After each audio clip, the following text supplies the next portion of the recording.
join me in welcoming Heangjin Park. Thank you, Julius and Emmanuel Kim, for inviting me for the talk, and thank you, Takara, and all the staff at Juix for handling the logistics. If it were not for them, I couldn't be here in person. So today's talk, as Emmanuel introduced, is a part of my book project. And so since everybody started talking about K-pop, so let me start with K-pop. When I first heard about the theme of the HMS Colloquium, I immediately picked up John Lee's article, What's K in K-pop?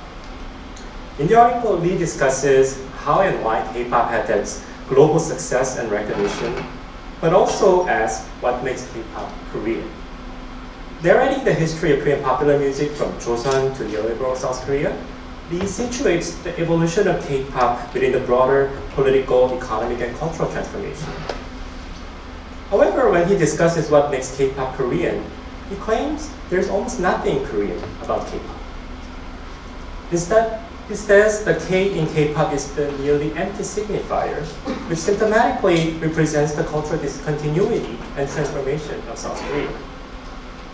Expanding his point further in his monograph, Lee approaches the K within the context of South Korea's economic and political transformation, which conditions K-pop's unique aesthetic and commodity value.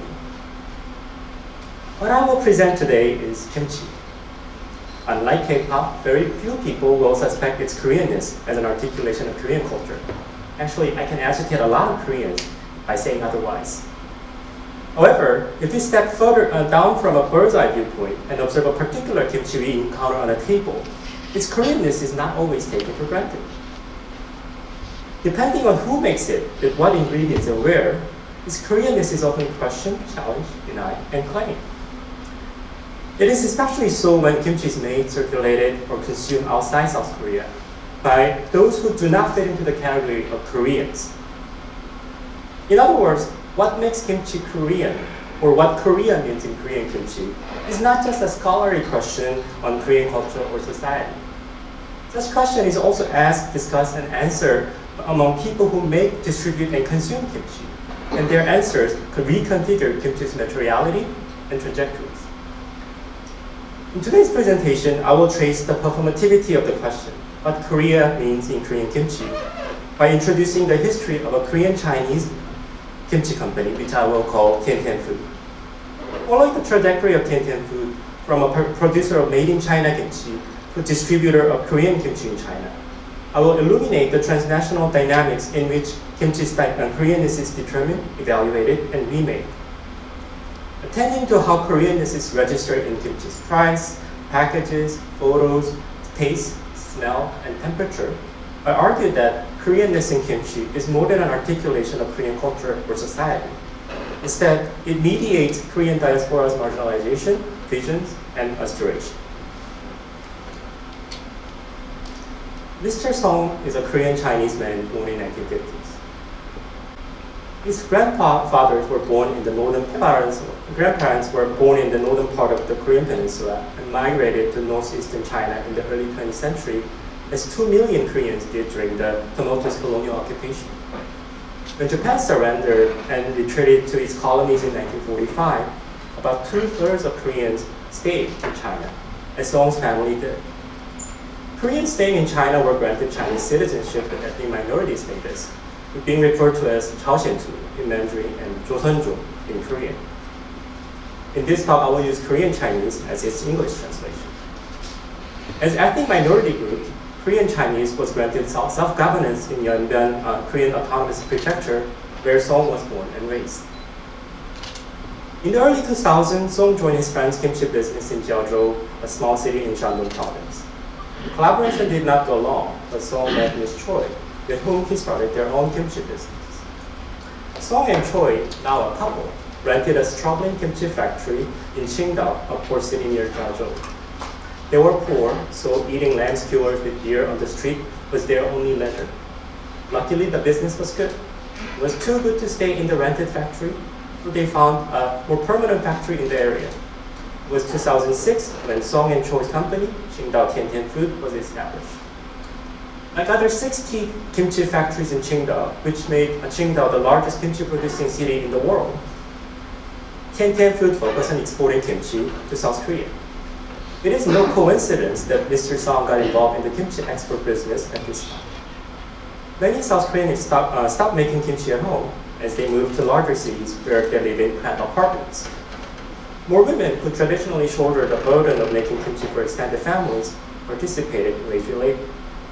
Even for restaurants and cafeterias, making kimchi in-house was expensive, labor-intensive, and unrewarding. Given that kimchi is part of side dishes offered free of charge, Made in China kimchi became an appealing alternative. It liberated them from demanding and unrewarding labor, and more importantly, it was much cheaper, about a fourth or even a tenth of the domestically produced kimchi. Made in China kimchi became an open secret among restaurants and cafeterias in South Korea, which was shown in the rapid increase of kimchi import in the early 2000s. Joining the kimchi industry at the right timing, Song and Choi tasted the success they longed for. It did not take long for their new factory to become very busy. Song, Choi, and their kids all live in the factory, which saved their living costs and time for commuting. Workers from inland China washed vegetables, seasoned kimchi, and moved kimchi boxes from early morning till late night. Like the owner's family, workers lived and ate at the factory, crucial to saving the living costs while working away from their rural homes. In this way, Tian Food exported the several containers of kimchi to South Korea every week, becoming one of the most successful kimchi exporters in the Qingdao area. In the early 2000s, when Tian Food grew as a kimchi exporting company, the company did not have a big office. They did not need to care about the sales, marketing, or new products. Those were South Korean clients' job. As a Chinese manufacturer, Tian Food made kimchi, printed and attached the labels, and packed kimchi in boxes with South Korean companies' logos. In other words, Tian Food had a strong identity as a factory, materializing all the immaterial orders from South Korean companies. Still, Tian Food's Korean-Chinese identity positioned them apart from other Chinese kimchi exporters. Most Han Chinese-owned kimchi factories exclusively rely on South Korean clients' recipes, limiting their roles in manufacturing kimchi that their clients needed and wanted. South Korean clients hired their own quality control technicians, who supervised the manufacturing process on site and ensured the taste and quality of the kimchi they imported.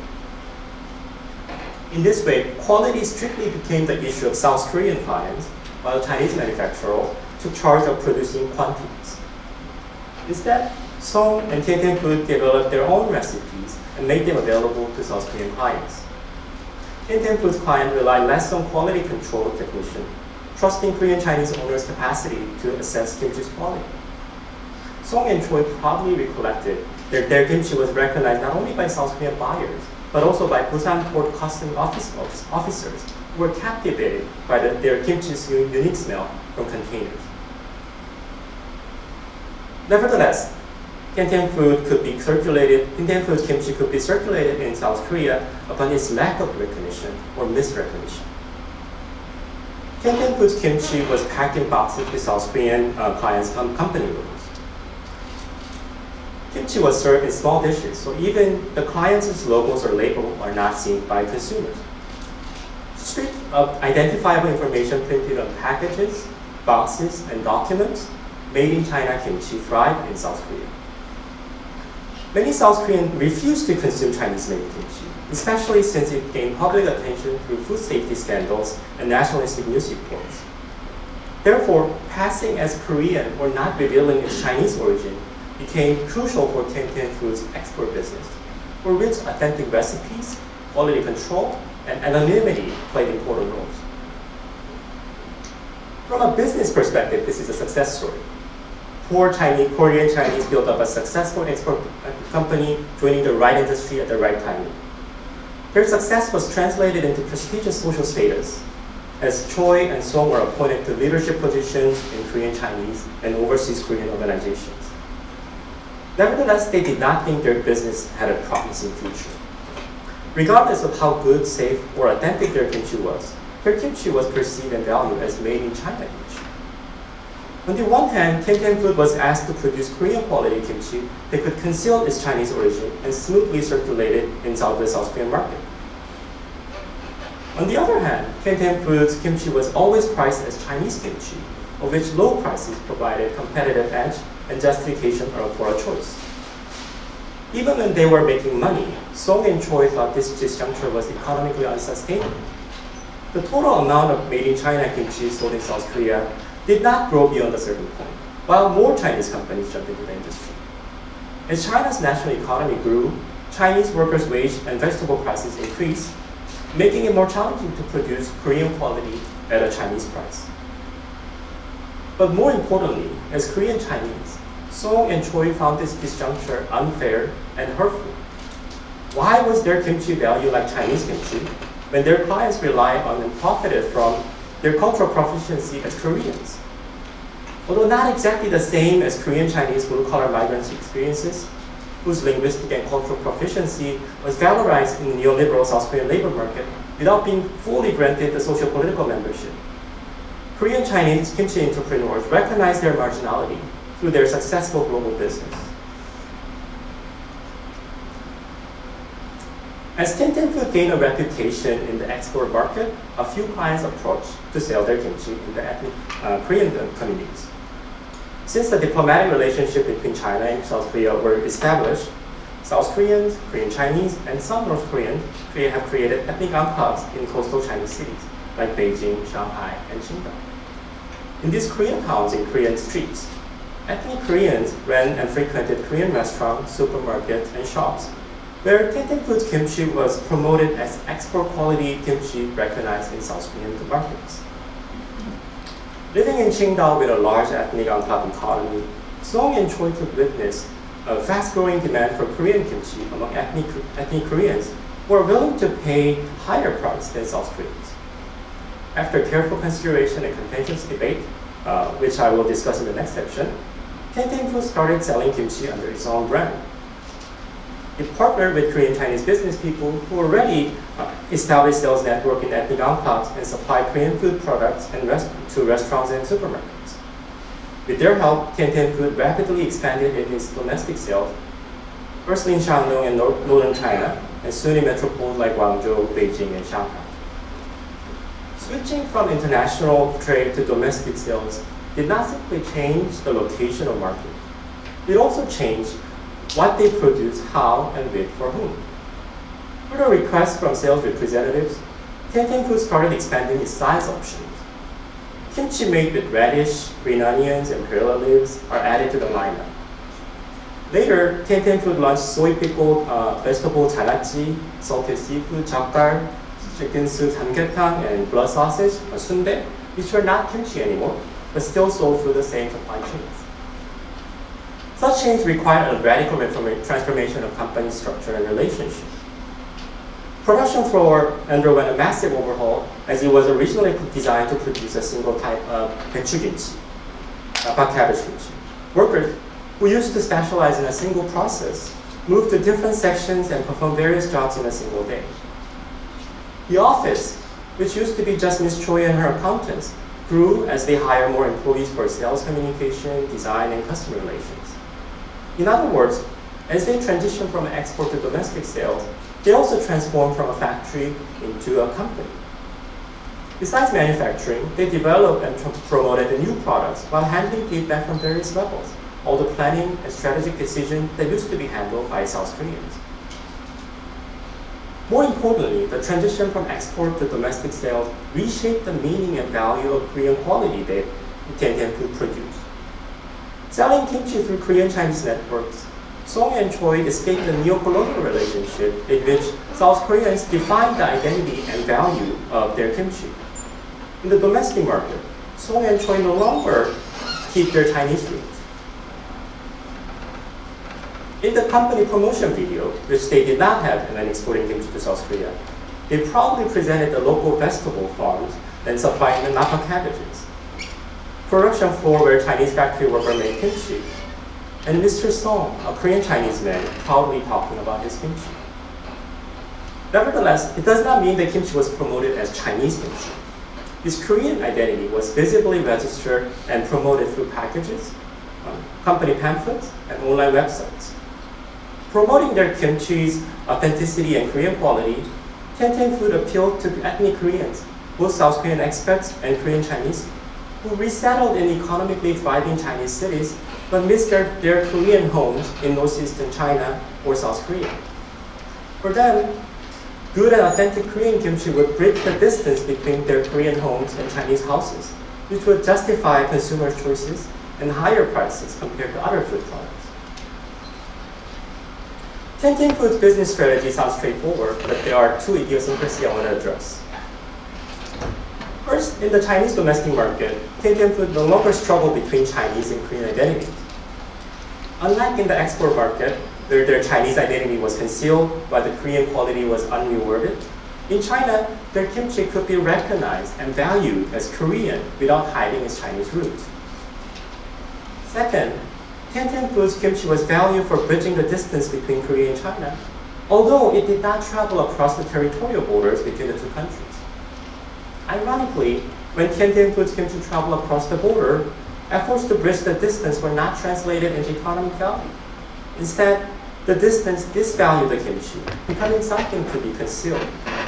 In other words, by transitioning from export to domestic sales, Korean Chinese entrepreneurs like Song and Choi found an economic condition where their diasporic identity, visions, and yearning cohere with capitalist opportunities. Economically speaking, transitioning from export to domestic sales was not deemed reasonable, so Song and Choi disputed over a few years until they made their minds. South Korea had about 15 million Koreans eating kimchi on a daily basis, importing about 300,000 tons of kimchi from China every year.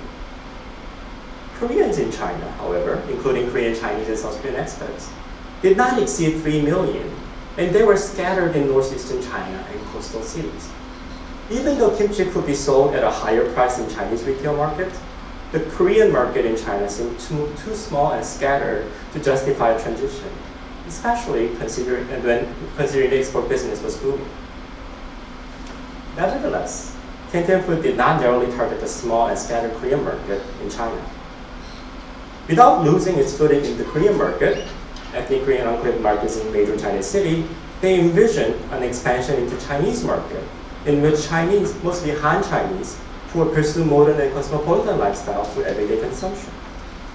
And 1.4 billion Chinese far outnumber the South Korean population of Koreans in China, justifying their transition to domestic sales. Historically, 1.4 billion Chinese were not always seen as an indicator of the Chinese retail market's enormous scale. Most Chinese had limited consumption power in the earlier period of China's economic reform. For foreign companies and business people, the enormous number of relatively young population with limited consumption power meant cheap labor. Many companies from developed capitalist countries relocated to their manufacturing facilities to China to benefit from its cheap labor, just as kimchi's production was outsourced from Korea to China. Nevertheless, not everyone saw 1.4 billion Chinese as workers. Even in the late 1980s and early 1990s, McDonald's and KFC captivated urban middle-class Chinese consumers and expanded at an unprecedented rate. Taiwanese companies exported books, dramas, and music, setting up cultural trends in mainland China. More importantly, young Chinese workers did not see themselves as cheap labor. Young Chinese migrated to coastal cities not just to make money from fast-growing manufacturing industry, but also to embody commodified urban lifestyle that were not available in their rural homes. For South Korean companies and entrepreneurs, 1.4 billion Chinese consumers was a fascinating number for another reason. Korean dramas had enormous audienship in China. Even old ladies from remote rural villages spent hours binge watching Korean dramas with their old TVs. K-pop groups and singers sold out huge concerts in major Chinese cities. South Koreans in China witnessed how Chinese people's love for Korean pop culture translated into consumer choices. Newlywed couples filled in their new apartments with Samsung and LG appliances. Many Chinese traveled to South Korea, coming home with a box of South Korean cosmetics. For many aspiring middle-class Chinese consumers, Korean products became familiar yet exotic goods that would mediate their cosmopolitan desire. South Korean businessmen jokingly, but also hopefully and seriously, that they will be millionaires very soon if they could sell their products, cosmetics, rice cookers, or jewelry, to even 0.1% of Chinese consumers. For Korean Chinese business people like Song and Choi, the vision of Chinese market was appealing because it was compatible with their Korean business. Their efforts to produce authentic kimchi for ethnic consumer market in the Korean market could be expanded into promoting exotic kimchi to Han Chinese consumers. In other words, Song and Choi did not need to choose between the Korean market and Chinese market.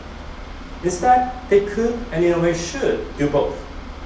Having an influential presence in the Korean market foregrounded Tian Tian Food's reputation in the Chinese market. Selling kimchi in the Chinese market could help Tian Tian Food grow further, not being limited by the small ethnic Korean market. Still, selling kimchi to a different demographic needed more adjustment. For example, Tian Tian Food put effort into recreating aesthetics in product images and package design, which I participated. Tian Tian Food learned that their package design and product photos, which emulated South Korean aesthetics, did not necessarily appeal to Chinese consumers. Aesthetic connotation to nature, family, and tradition, as you can see from the 종갓집 and 불무원 kimchi commercials, it reminded Korean consumers of ideal homemade kimchi, but it did not match what Chinese consumers view as Korean. Therefore, Tian Tian Food created product photos and package design with minimalist modern aesthetics, accommodating young Chinese consumers' cosmopolitan desires. The new product photos and package design position kimchi as a better food from somewhere else and a new food from a near future, focusing on registering the distance between China, here and now, and Korea, there and near future. Also, Tian Tian Food pay attention to how Chinese consumers responded to kimchi's smell, taste, and appearance. Gas produced due to kimchi's fermentation had pungent smell and made packages swallowed like this. It not only triggered consumers' anxiety over a safety issue, to which Chinese consumers paid peculiar attention, but also discouraged first-timers from trying or enjoying kimchi. By the way, Robert wrote about the gas and the smell of kimchi in his previous gastronomy book. To address this issue, Tian Tian Food added an explanation on packages, design, websites, and slips, ensuring the safety and quality of their kimchi. They also invented a new package with venting valve and reattachable speaker, which allow vendors to control the gas issue. In addition, Tian Tian Food coordinated a tight production and delivery schedule, making sure that kimchi stays in cold temperature and fermentation-related problems occur much later. By selling Korean kimchi to Chinese consumers, Song and Choi pursued two future-oriented visions simultaneously. On the one hand, they wanted to benefit from China's economic growth, pursuing what the Chinese Party State calls the Chinese dream, 中国梦. On the other hand, they also wanted to benefit from the global popularity of Korean culture, pursuing what Koreans call the Korean way, or Hallyu. As diaspora business people, they envision not just belonging to China and Korea at the same time, also profiting as Chinese and Korean at the same time. Their other modes of business did not deviate from such a simultaneous pursuit. Selling kimchi to ethnic Koreans in China and exporting Chinese kimchi to South Korea, Mr. Song and Ms. Choi always sought innovative strategies to capitalize their diaspora connections, reaching Korea and China in a profitable manner. Tian Tian Food's transition shows how they have adapted to the social, economic, and political transformation across South Korea and China, reconfiguring the transnational and transcultural connections while remaking kimchi's material, aesthetic, and semiotic qualities. So I'm heading to the conclusion. When I share my research on Korean Chinese making Korean kimchi in China, I often get this question.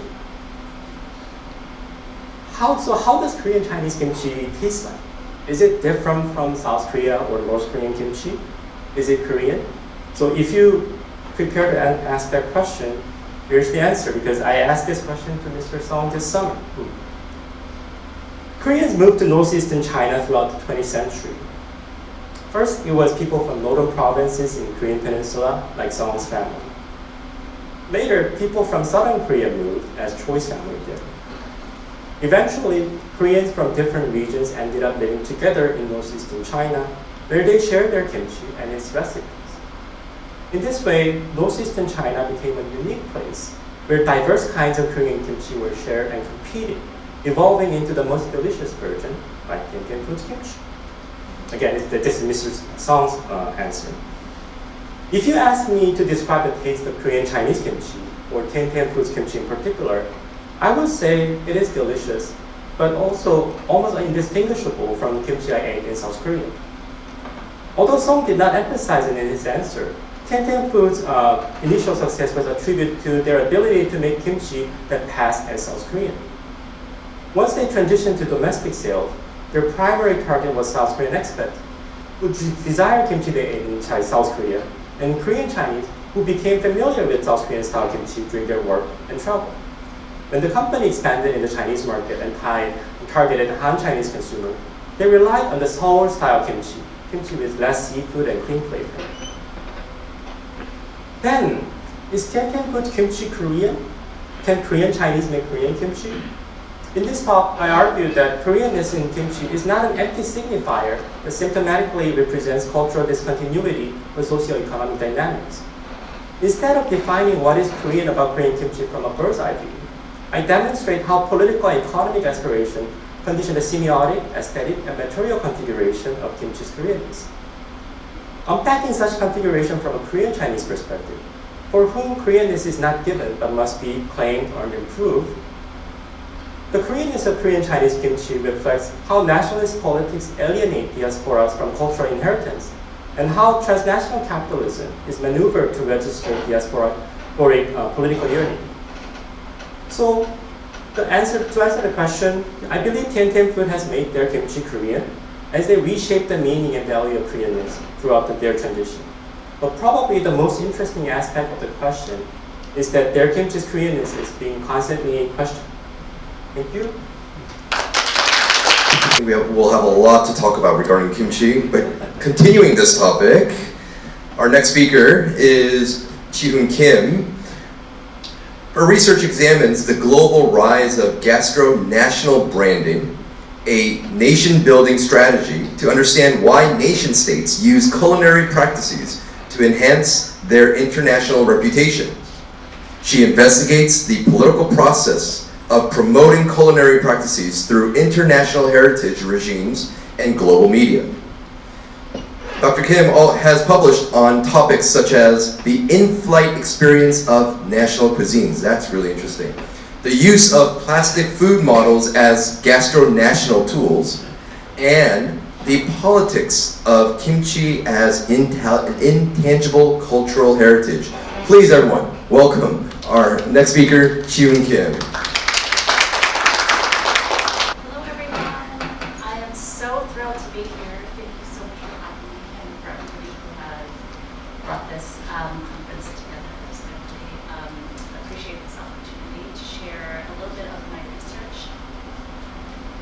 This presentation is drawn from my ongoing book project, tentatively titled Producing Tea Food. I'm interested in kind of mapping out the different phases of the strategies from the Korean government's global handshake campaign, which was officially launched in 2009. So today I'm going to dive in, but before I do that, I wanted to give you a little bit of background. So the title of my talk, I'm going to be looking at the politics of defining tea food, but I also wanted to point out that I'm going to start with Discover Korea's Delicious Secret, because this was the official slogan of the South Korean government when it launched the policy in 2009, pitching to the world that Korean food is a hidden gem to be unearthed. So in this talk, I'm going to go very briefly over the theoretical models that kind of give us a general sense of gastrodiplomacy and the global handshake campaign. And then I'll give you three kind of approaches that the South Korean government has been employing in the initial phases from 2008 up until 2014. So it's kind of packaged that way. So since we're at the International Relations Center as well, I wanted to bring out my IR training. So I'm going to kind of combine my social science training and my IR background a little bit today. So I'm going to start by talking about gastrodiplomacy.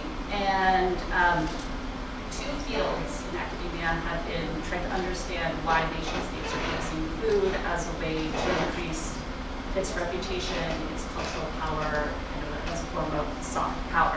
So one field, the international relations field, has been calling this move to globalize national cuisine as gastrodiplomacy. And Paul Rockefeller, who is one of the public diplomacy scholars, experts, coined this term, gastrodiplomacy, as winning the hearts and minds of people around the world through their stomachs. So this approach is considered a form of soft power, so kind of using persuasion strategies and kind of nicer ways to shape people's minds and perceptions and getting what the state wants ultimately rather than military power or through coercion, which is called hard power. It's also a form of public diplomacy because rather than state-to-state kind of negotiations, the gastrodiplomacy policies are aimed from state to foreign publics. So it's really trying to reach average people around the world. Public diplomacy. So this field of gastrodiplomacy within the international relations field has been growing since the early 2000s. And now it's so commonplace that people don't even think that this is something like, oh, that's interesting. Like, it's just so commonplace that nobody really thinks, second guesses it. But back in 2000, when this field was kind of emerging, of course, France and Italy had been engaged in this for quite some time to kind of establish their culinary power on the world stage. But in the mid-2000s, Japan and Thailand launched gastrodiplomacy projects to globalize their cuisines to kind of enhance their nation brand. And following this kind of second wave of nation states entering this global culinary wars of sorts, middle powers like Peru, Mexico, Sweden, Norway, Singapore, Malaysia, Taiwan, South Korea, and even North Korea begin getting very invested in trying to figure out how to package, rebrand, and promote their national cuisine. So this is kind of coming from the mid-2000s. And these gastrodiplomacy policies had four major goals that they all shared. So first, boost of food and agricultural products exports. Second, the increase of inbound tourism to the nation state. Three, the increase of the number of restaurants and jobs in the food sector. And then four, ultimately, to enhance the nation brand so that once you see a particular dish or a restaurant or food or an ingredient, your mind has, favorable impressions. So this is kind of coming from the IR sector, and I bring in a little bit of a wrinkle here because a lot of the public diplomacy discourses are thinking about this unidirectional way of nation states kind of trying to reach foreign publics, this outward. And what I've noticed in my research is that as this outward projection is happening, ultimately what's happening within the nation states is actually a lot of conversations, negotiations, contestations of trying to reinforce nationalism and goal. So I'm bringing in gastro-nationalism, which kind of focuses on the state and its power of trying to co-opt people within the nation state to kind of globalize together to kind of reinforce this collective identity. So I argue that we should be actually calling it gastro-national branding because you're using food as a brand and kind of putting the word focus on the state power. And I kind of think about this as a two-way street, so it has to be bidirectional when we're talking about gastro-diplomacy or gastro-national brand. I'll be using those two terms kind of interchangeably, but I wanted to give you a little bit of separation. So So when we're analyzing these movements, what's really important is to kind of understand the motivations. Why are governments doing this? And I like to quote Ted Fester's work because he kind of brings it kind of in front. We have to think about what are governments trying to protect, promote, and improve. So with that, I will start talking about the case study for today, which is the South Korean government's policy. It was Korean cuisine to be one of the top 5 international cuisines in the world by 2017, and obviously we passed that mark, and we can talk about whether or not it has been a success or a failure. There's a lot of different ways we can measure success or failure, I guess. But back in 2008, President Lee Myung-bak enters office, and he is confronted with 3, probably 4 crises, but like 3 major political issues. Is quite contentious. So the first is he is renegotiating the U.S.-Korea free trade agreement and allows the re-importation of U.S. beef, which had been banned since 2003 because of mad cow disease. So this really triggered an uproar. Koreans came out to the streets, protested. It almost brought the government to its knees. It was one of the large-scale modern-day protests. So in order for the government to kind of quell these types of protests and to assert we are a sovereign nation, we have food sovereignty, food security within our territorial boundaries, we decided that it would be an opportune time to kind of tag along these global trends of gastro diplomacy that the other nation states were engaged in as well. It also was a great opportunity because Myung-bak's former life, he was a businessman and was all about kind of thinking about running the nation as a business. So he thought, if we kind of also combine it as a way to brand the nation, we can really start making progress in untethering the Korean nation brand from Japanese colonialism, the North-South divide, Korean War, poverty, and all those negative images.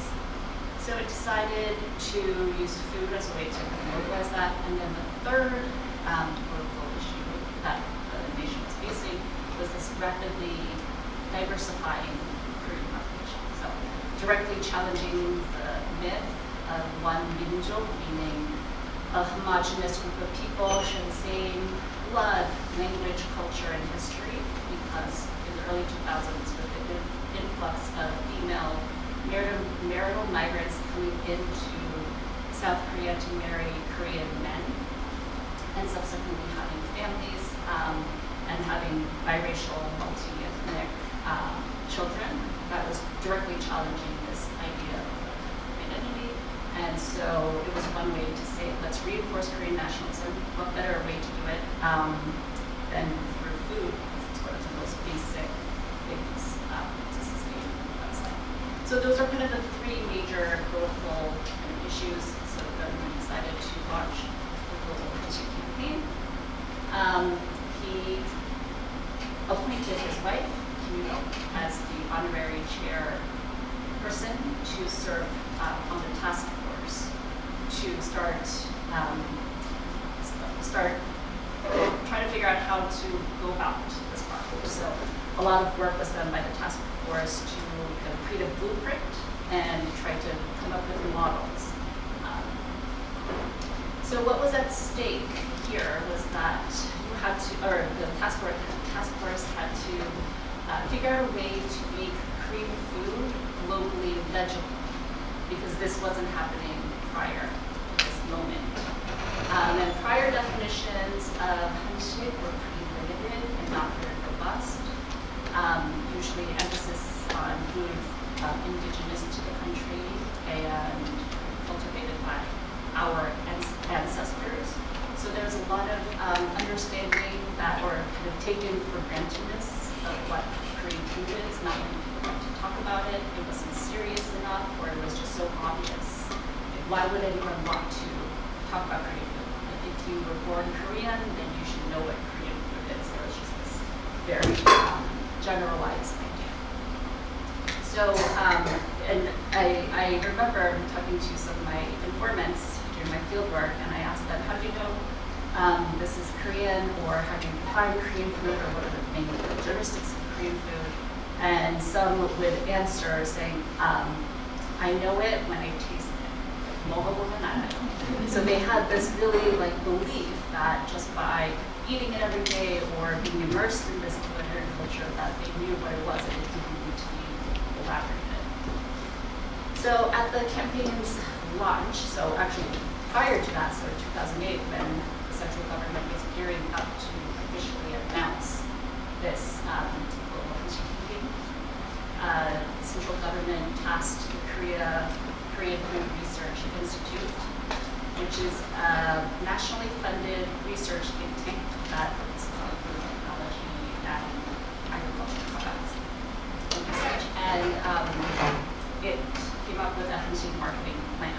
And I want to highlight here that from the beginning, this was a marketing plan. So it was very specific in trying to create a definition, a working definition, to make sure that Korean food would be well marketed.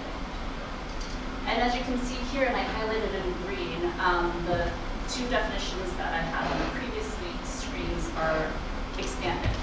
And you see there's like caveats, like with similar ingredients or with similar techniques. So it kind of opens up more room for people to be flexible. And also it kind of highlights that Korean food or culinary culture in general is never static, can't be fossilized, it's ever changing, and also as a living tradition, so you can't really lock it up and put it in a museum and just keep it there. So the recommendation from the Institute to the task force was, or task force and the Ministry of Food, Agricultural, Forestry, and Fisheries, was to preserve Heangjin's superiority while embracing fusion and localization to appeal to global audiences or global citizens.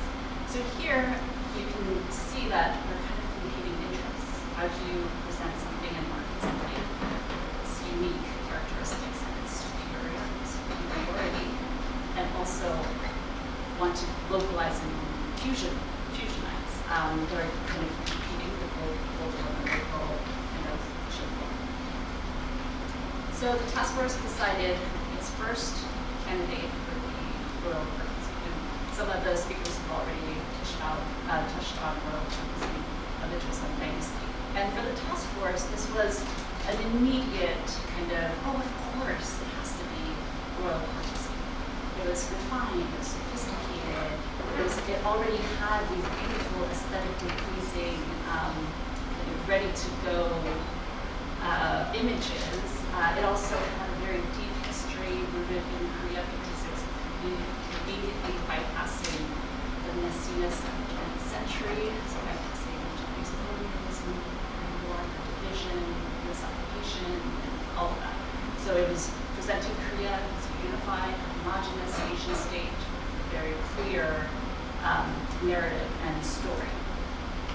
And another fact, going back to Korean popular culture and Hallyu, is that in the early 2000s, the Korean drama Intangible, Jewel in the Palace, became widely popular in Japan and in China. So there's this huge following of world cuisine. People were just drooling over their TV screens, wanting to be like, oh, I would love to taste that. It's so delicious. So the task force decided if we are going to present Korean food on the global stage, why not work on something? Unfortunately, many of these kind of beliefs didn't hit the global audience as much as the task force wanted. So the main criticisms were that it's too refined, it's cost prohibitive, it's very difficult to go and find a place to try this, and then it's very, very expensive, labor and time consuming to make. It's something that's usually served at special occasions or holidays. People just don't have that much interest, like the average people have that much interest in it, like a one-time dining experience, but not a continuous engagement with cuisine. And also, some people say, well, Koreans don't actually eat like this, so how are you presenting on stage if this is not actually how we are eating and engaging in our culinary practices? So the government in 2011 and 2012 started pivoting. I love to show some of the videos and online content that was produced during this time, but unfortunately today, due to time, I won't be able to do it, but I really highly encourage you to go and browse the web and find some of these examples, because they're quite fun to watch. So the government decided to pivot from world cuisine and say, okay, let's focus on presenting Korean food as hip, trendy, cool, and accessible, right? So they were responding to the criticisms from the first initial approach. So as you can see here, the government tapped Korean celebrities to become K-food ambassadors, official ambassadors. And the types of foods that they were promoting and keeping about, street food like mukbang, which is kind of a waffle, filled waffle with red bean paste. Is that an accurate description? There's also scallion pancakes, hotdog, different types of pertain, side dishes, makgeolli, that's one element. And then, apart from that, there was also some agricultural products, strawberries, milk, mushrooms, paprika, which actually in Korea they call it, bell peppers are called paprika, so not to be confused with the Hungarian spice, bell peppers. And of course, ginseng, which is considered a Korean agricultural product, sure, and kimchi as well. So as you can see here, the tone shifted, and this was the first time when Korean food became commodified and commercialized as a Hallyu product. So this is kind of the phase where the key appears in the government marketing. Of course, there were criticisms.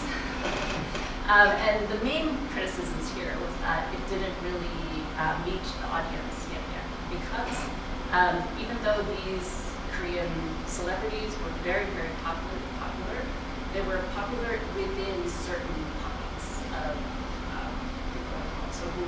people who had already been exposed to K-pop or K-dramas. And it wasn't reaching, except for Psy, it wasn't reaching the other people, most of the other parts of the world. And this was in 2011 and 2012, so right now it's hard to imagine, but back then, Hallyu wasn't as widespread as it is now.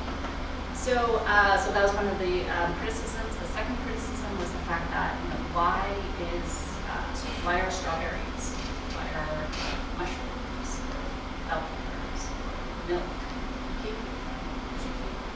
why? And then a lot of the descriptions of it were confusing, like what's romantic about mushrooms?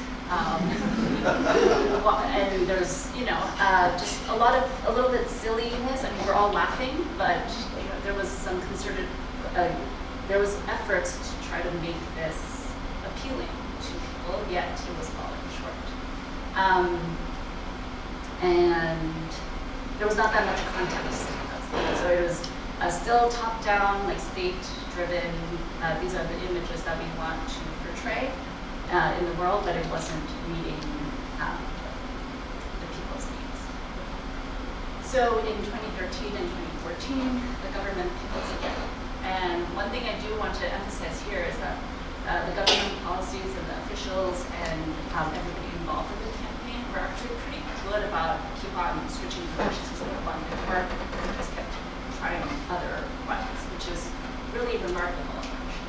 So in 2013-2014, the central government tasks government agencies to hold online competitions for average individuals to create recipes or stories about Korean food and upload it to social media channels. And if you are chosen as a finalist, if you win, you get a Korean car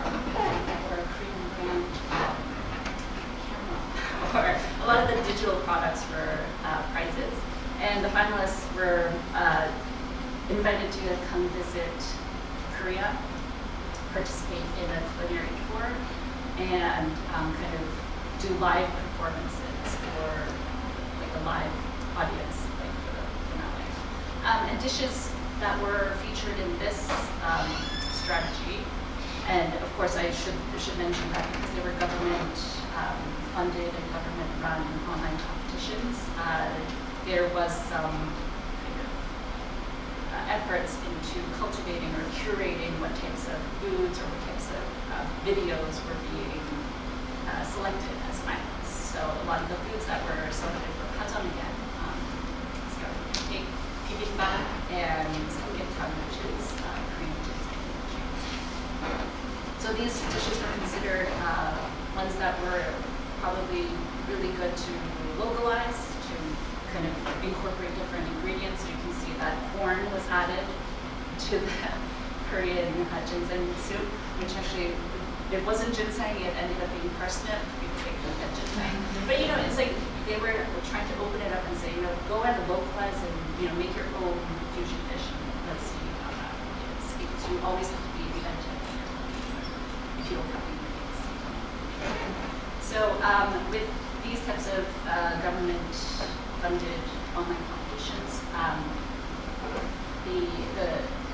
the government was trying to create the idea that Korean food was having its viral moment, so that if somebody goes online and types in Korean food, then all this content emerges. And this is a very important point. Prior to this, when you went on when you went online and searched, it's like almost nothing.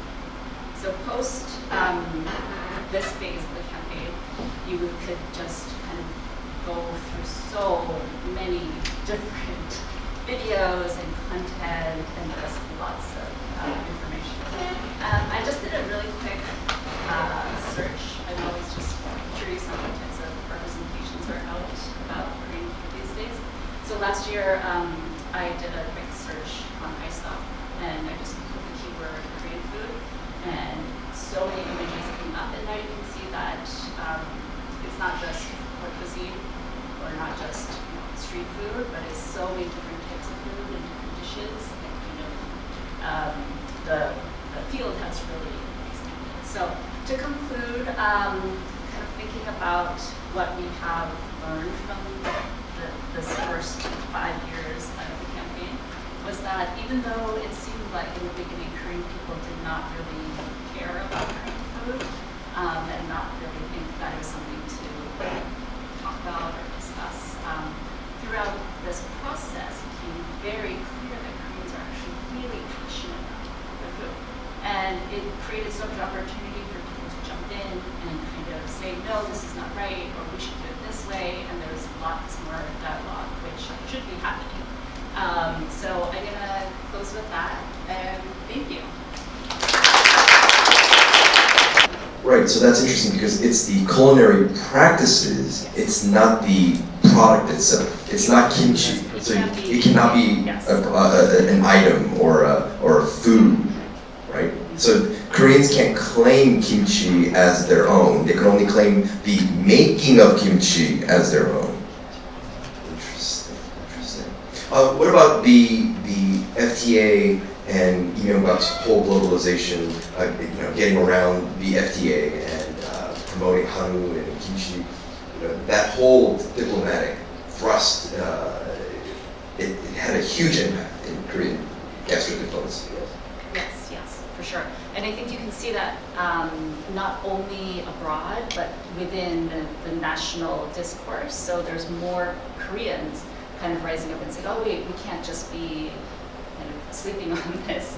We do have to be a little bit more cognizant in supporting our agricultural producers, and also kind of demanding more kind of visibility and kind of demanding to know where the ingredients of our food when we're eating out or at grocery stores, like where that's coming from. So there's a lot more movement toward trying to understand kind of the supply chain as well through the FTA, kind of pushing back on the FTA. Yeah, absolutely. So the 2008 and 9, the first 2 years of Heangjin administration is quite interesting to kimchi, because if you follow the kind of a trend of the kimchi's import, there was a one exceptional year, 2008, and actually the kimchi's import kind of went down significantly. Because of the U.S. kind of beef import scandal, they kind of all the Korean restaurants, they kind of implemented they have to market origin of food and the ingredients, and then like beef was the main target, but they kind of along with the beef, like kimchi is kind of a country of origin had to be marked, and then like a kind of suddenly the kind of import of kimchi reduced, and then but a lot of things like in 1994, like when first kind of a South Korean government applied for the codex, and then kind of 2008 had a lot of similarity because both kind of a period the Koreans felt kind of in danger or kind of felt threatened because of the globalizing kind of a threat is coming into their countries, like cotton and FTA, like there was like an imported agricultural products coming to Korea. US beef are coming to Korea. As a response, the Koreans have a kind of an outward globalization effort. So we gotta send our Heangjin to the world. We gotta promote kimchi to the world. So there's a kind of quite interesting, like a dialectic dynamic of globalization. But continue on with that discussion. What's interesting is, sure, there's this dichotomy between domestic-made kimchi and Chinese-made kimchi. There's that. But then there's also that key ingredient that goes into kimchi, the red pepper, the red chili pepper. And this whole thing about, is it domestically grown and is it made in Korea or is it imported from China? And now Koreans are very cognizant when they purchase these red chili peppers. They look in the back and they identify where it's from. And the price difference is enormous. So how are Koreans supposed to deal with this issue? Like, I think honest answer is I don't know. But actually the price of chili was the main reason the kimchi was outsourced to China. And because even though like a Koreans kind of initially because all the ingredients become so expensive, so why don't we just import the gochujang, the chili powder from China?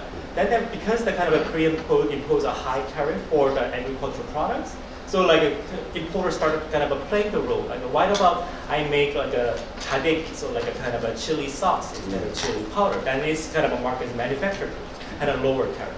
And then why are we doing this? Can we just make kimchi in China and bring it to Korea? So like this kind of economic business will kind of keep playing. Like, it is inevitable because that's the same reason that we go to Amazon and buy anything. It's 99% chance that we are buying something from China. So it becomes inevitable. But like, it doesn't cohere with our nationalistic kind of a sentiment, the cultural sentiment that Korean has. Very nationalistic sentiment about our own food, our culture. And that doesn't cohere with the global economic reality. So that is kind of projected in gochujang that you mentioned, and also in kimchi.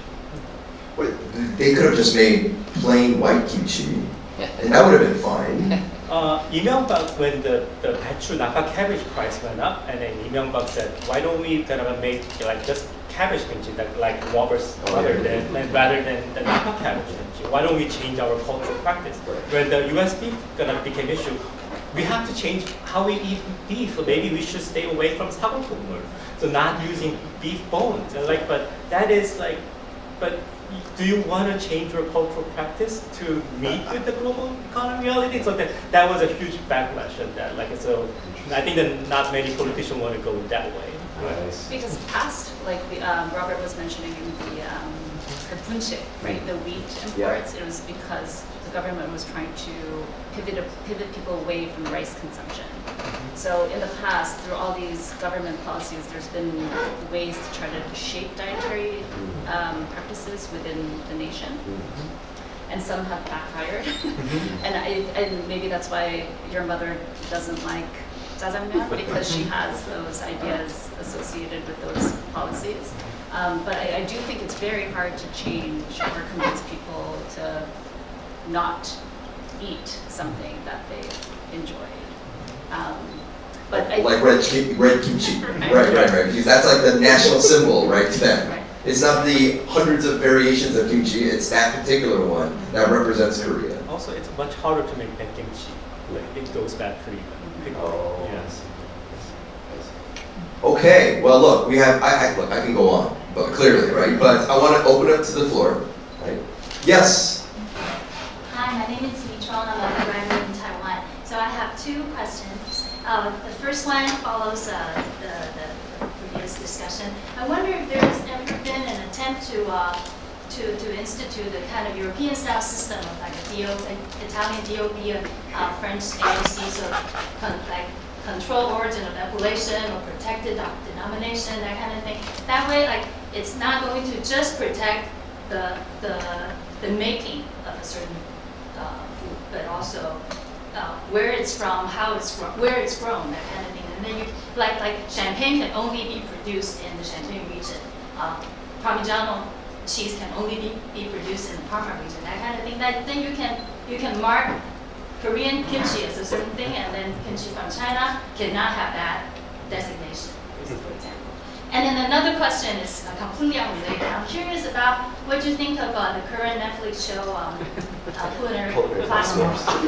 Is it something sponsored by the state? And it's wildly popular, and it seems to have veered away from this kind of a unified, homogenous, very traditionalist paradigm.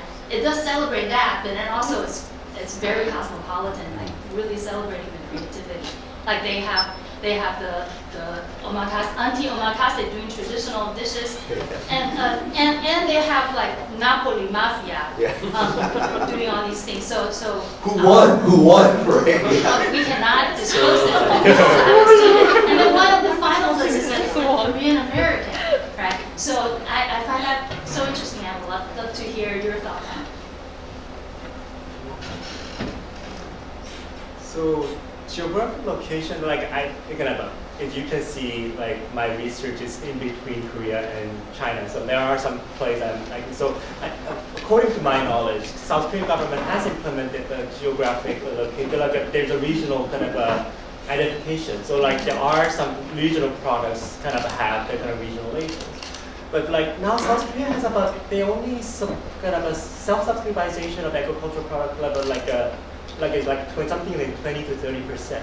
So South Korea is hugely relying on imported ingredients. So that means that maybe the domestic agricultural products are likely kind of it's just enough, barely enough to feed South Koreans. So like to answer your first question, there is a system, a domestic system, similar to the AOC or the Italian or French system. But that being said, it is not, the difference is it's not oriented toward international sales. And that is one thing. And then the being culinary classwork, we need a separate a discussion. I was just going to say, most of the certifications that are existing right now aren't about kimchi or agricultural products necessarily. A lot of them are traditional liquors.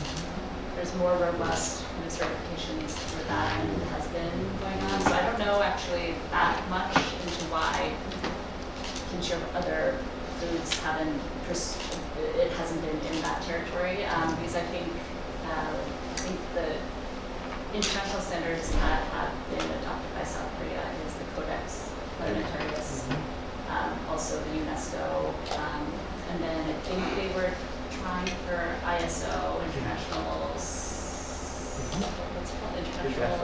standard of organization for, but I think domestically, because of the reliance on imports and whatnot, it's not as done. But I should say, each region has, for a very long time, had special dishes or kind of the regional specialties, and that's been kind of preserved and celebrated throughout. So if you're in Korea, and even in like textbooks when I was growing up in Korea, that you would have to memorize each region or the city and their major agricultural products. So it was part of the public education system, but not something for kind of international regulations and whatnot. Can I add one more Sure. thing? Like international kind of a standard are intentionally kind of a designed to not allow like a kind of particular country kind of monopolize the production of a particular product. And if kimchi can only be made by Korean, only kimchi made in Korea can be kind of called as Korean, a lot of LA kimchi shops should close, and then you will not see a lot of kimchi in Asia. So do you want to kind of ban that kind of a diasporic and transnational production and consumption of kimchi? So that's another aspect we need to consider. Interesting. Yes, sir. In the United States, country of origin is a big deal. So if you mislabeled something as a product of something that it's not, the government can come after you, customs service that used to be, and other parties, injured parties can take you to court. So it's a legal issue as much as a nationalistic issue. And it's also a tool, and it maybe could be misused or abused, but the country of origin is a requirement between the producer and the customer. So where it's produced is as important as what's in the product. But the ways in which mark the country of origin, we don't have an international consensus. That is, so the ways in which the products sold in the United States, how the country of origin is decided, is different from how the products sold in South Korea are kind of their country of origin are marked. For example, if you look at the Korean label, the top 3 ingredients, those need to mark, and they need to mark a kind of a country of origin of those kind of ingredients. That's why in the kimchi, the restaurant menu, you see not only the kind of a country of origin of kimchi, you will also see the origin of the gochugaru chili powder and the naka cabbage. So those are so South Korea has a very different kind of a system to mark the country of origin. The U.S. system actually very simple. It's a kind of a last place of manufacture is the country is the country of origin. So but both in South Korea and in the United States, it's a legal issue. But in Korea, it's a legal issue and nationalistic issue. I'm curious to know, do you know if they do that with rice as well? Yeah, but also we have limited, Korea is struggling with overproduction of rice. So you will see some long grain rice imported from other countries, but it's very unlikely to see. There are some steamed rice coming from China for over years, but that's sizzled down. So. Let's go over this way, yes. Thank you. I think that both papers are really fascinating, and they became a really good panel in the sense that both papers kind of really deal with the intricate interplay or even relationship between so-called economic and political factors, in this case the capitalist impulse, and then also that a government campaign as national branding strategy.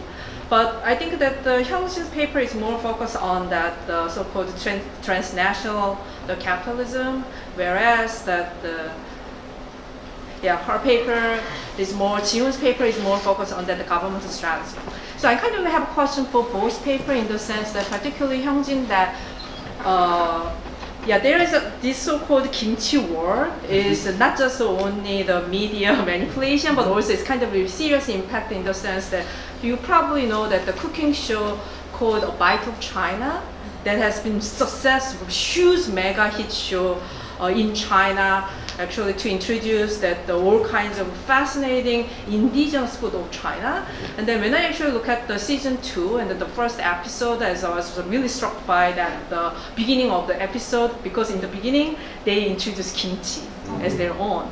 So kimchi is kind of part of this so-called multi-ethnic, the paradise of China, as kind of really one of their important ethnic and then also national heritage in the sense. So I'm kind of really wondering, because those kind of nationalistic moment, particularly initiated by that Xi Jinping regime, and then how much it is kind of impacted on that rebranding and reshaping strategy of this so-called Tiantian company, or maybe I think they really have a really adroitly and swiftly changed their marketing strategy.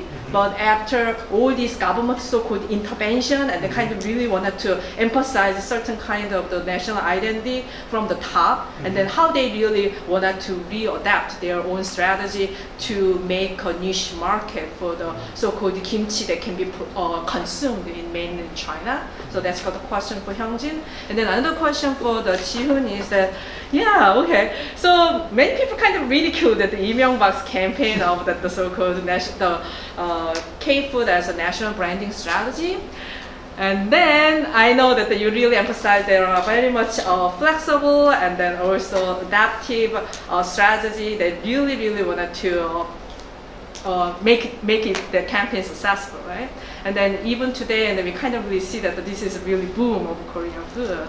But I'm kind of really wondering that how those kind of the government campaign really make a balance with all these commercial or private factors, and then what's really behind it, what's kind of really the hidden motivation to make this campaign or make this campaign successful, or they just kind of tap onto that the natural growth of that K-food enthusiasm that was initiated, actually led by the commercial factors. That's a lot. Yeah, sorry. But can I add to that, that last question? Because Korea has a separate institute, a translation institute, that is promoting Korean literature globally. And it has been struggling for many years. But now with Hanggang winning the Nobel Prize, I think there's going to be a huge boom and rise of reading Korean literature. So does it require something like that to, kickstart this campaign again that kind of fizzled out? Thank you so much for the question. I think it's excellent. And I think you kind of nailed it, so I'm not going to elaborate too much. But I actually think the first initial phases that I presented today, they were largely seen as a failure. So the first 5 years that I just presented on, people were really upset. I downplayed it a little bit with the criticisms, but people were upset and very distraught that certain images were being sent out, or it's not the right one, or who's getting to decide on what should be included, or which dishes, or why not sujebi, or why not hamtoumsik, which is more like regional foods, why royal court cuisine when nobody's eating it. There's a lot of heartfelt kind of these emotional reactions, which I think is very telling that once a nation kind of wakes up to the assets that they've been kind of just not paying close attention to, there's this momentum of people wanting to course correct. And I also think that in the Korean case, as we've seen with the industrial development with the Pak Chung-hee era, there's intensive top-down, rigorous economic development plans that really hurt a lot of people in the process, right? But with that, there came a huge economic boom. So it's kind of similar to that, where South Korea has been the Koreans have been very conditioned to having these types of top-down top-down approaches from the government, saying this is what we're going to do, and then somehow they all kind of mobilize and carry it through. So this is a really interesting aspect of Korean nationalism for me that I've been always very interested in, because it seems like a unique characteristic of Koreans, or it might be because of the post-colonial or other types of political experiences that Koreans have had, but it seems like there is this this congealing factor of some sort when the government says this is what we're going to do, and then somehow, I mean, there's trial and error, and I also think that you have to fail a lot to succeed. And I think by the government saying, let's take this seriously, it opened up a lot of opportunities for people to come in and participate, which was lacking before. So I think that answered. Thank you for the question. So actually, I think it took me a while to figure out which kind of, because there are several like a TV show that feature kimchi in the Chinese show, but now I know what it is. So it's quite interesting because under the Xi Jinping's regime, especially the recent term, like there is a more of a it's a less emphasis on multinational or multi-ethnic kind of a cultural representation. My interlocutors in ethnic kind of a Korean prefecture, they are complaining about the reduced time for Korean language program in their ethnic school. So they are now given 2 hours for teaching Korean in ethnic Korean school. So that means that kind of this generation of Korean Chinese will not likely speak fluent Korean at all. And so but South Korean perceive like if there's any like kind of hanbok wearing kind of a Choson appearing in a Chinese TV show or kimchi appearing in Chinese TV show, like they see it as a kind of that must be a political propaganda of China appropriating Korean culture. But we don't like that. What I'm interested in the kind of Korean's response to the Korean cultural representation in the United States when we see the Dodger Stadium doing a Korean cultural heritage night, and we know nobody in South Korea think that is a cultural appropriation by Americans. So this is like a kind of a kimchi is made and consumed by different Korean diasporas, and they have existed like. Korean Chinese is just as Korean as kind of Korean Americans are Korean. So, and their cultural representation, and in the Chinese context, is meaning for a kind of insightful, just as a kind of a Korean Americans are registering the Korean identity and heritage. So, in that way, like it's quite interesting that how South Korean nationalism is conflicting with diasporic kind of a cultural representation, but not in an equal way. That aspect is quite interesting, and that's what I'm keep studying.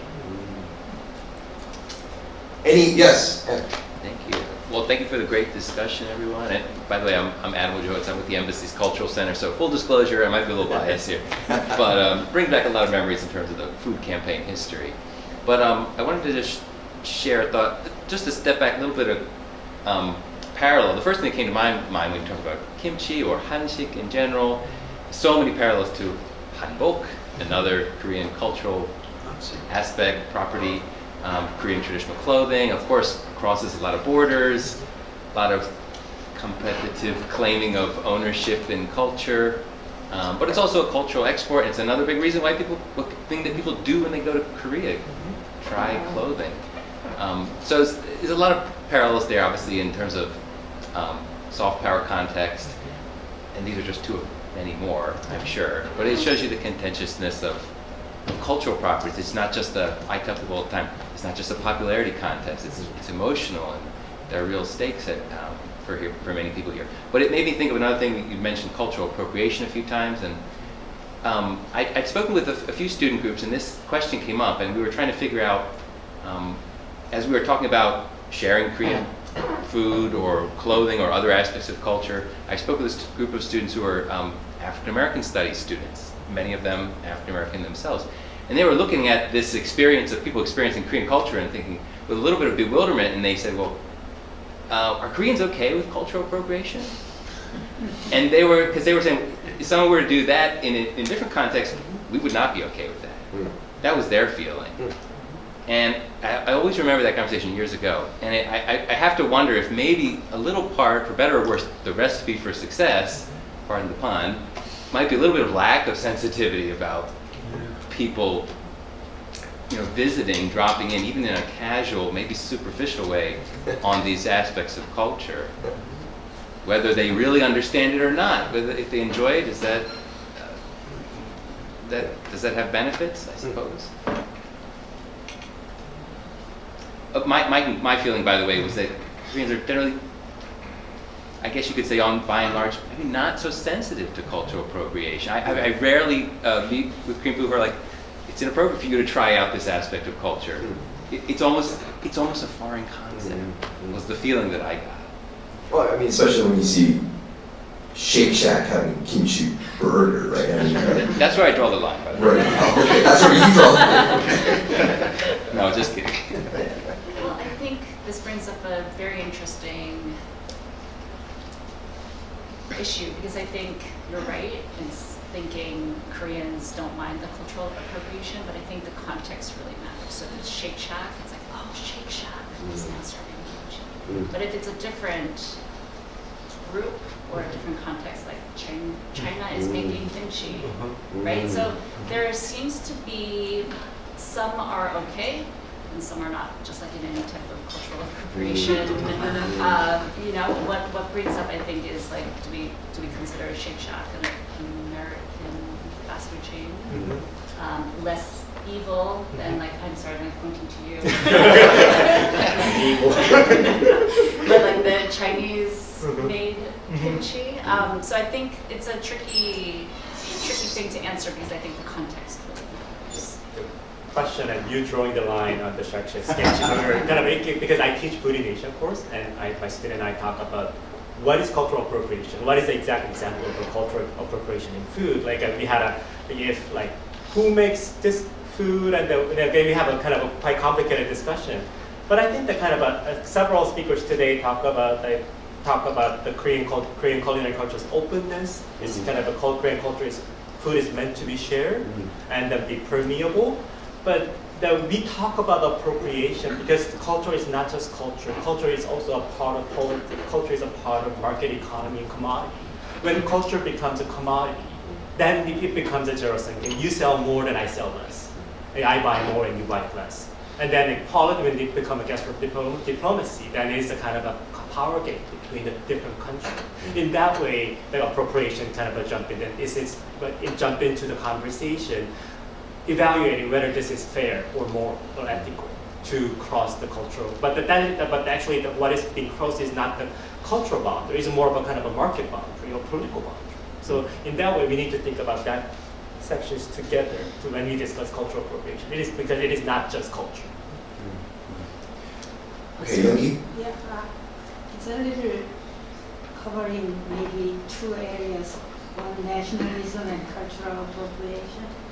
I think traditionally Koreans were not really nationalistic. The first nationalist I can think of is Kim Sejong, because they were very truly open-minded. They have never been proselytized in any religion. They went out to get it as a form of religion, whether it was Buddhism, Confucianism, or Christianity. So that kind of current nationalism occurred because their existence was threatened. That's when nationalism began. So they were very much against anything Japanese. But it doesn't matter when it's American, because they go back to the old paradigm where they wanted to be with the best. So accepting the West is not a question. It's being on top of everything. So if you think in that context, these are all explainable. I think we really lose sight of why. Because when your existence is threatened, you suddenly discover yourself. Okay, I'm sure you have more questions, but save it because we're going to go right into the next session, which is we're going to invite all this to give a talk about what it's like on the ground floor, right? What's happening in the fandom world, right? And that was a fascinating talk for those, and it's online on YouTube, right? With Lee Talbot, we actually had the textile museum open to the public, all the hanbok, the traditional clothes. So not only were scholars able to talk about hanbok and historicize it, but actually go and watch and experience hanbok. And there was a photographer who talked about fashion, and we invited a daughter of a very famous fashion designer. So we've been doing this quite regularly here. Right. So we've been doing this quite regularly here at HMS, and it's turned out to be a great discussion. Because as much as we love all these PhDs talking about their specialized field, which we will go back to in a second, I've invited our local chef here in DC, Chef Danny Lee. Hold on, let me introduce Chef Danny Lee. Chef Danny Lee has opened dynamic restaurants all throughout the DMV here in DC, Maryland, Virginia area. He's opened Mandu, Anju, and Chico, Chico has been nominated as a James Beard Award semi-finalist for Best New Restaurant in the country in 2018. For those who don't know, James Beard Award, it's a very prestigious award. If you watch Top Chef, you'll know everything about James Beard Awards, right? Yes. The Restaurant Association of Metropolitan Washington awarded Chico Best New Restaurant at the 2018 Rammy Awards. as well as Best Casual Restaurant in 2020. In addition, Chef Lee was nominated as a James Beard Award semi-finalist for Best Chef Mid-Atlantic in spring of 2020. In the fall of 2021, Chef Danny was listed on the Washington Business Journal's Power 100, being recognized for the anti-racism initiatives he has taken part of and started. In 2022, Chef Danny and his partner were awarded Restaurateurs of the Year by the Restaurant Association of Metropolitan Washington. Chef Lee has been featured in several national and local publications and media outlets, such as the Wall Street Journal, Food and Wine Magazine, Bon Appetit, Food Network, Men's Health, Washington Post, Washingtonian, and many more. Most notably, if that wasn't enough, Chef Danny and his mother are featured on the HBO Max series Takeout with Lisa Liang, exploring the history of Korean cuisine in the Washington, D.C. area. Please join me in welcoming Chef Danny.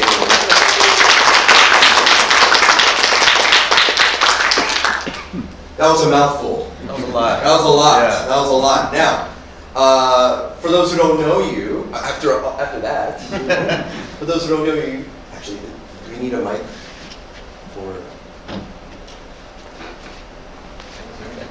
No, it's because of the recording.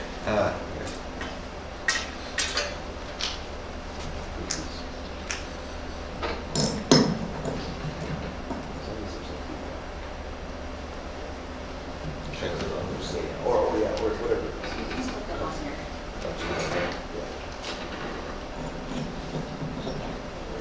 Yeah.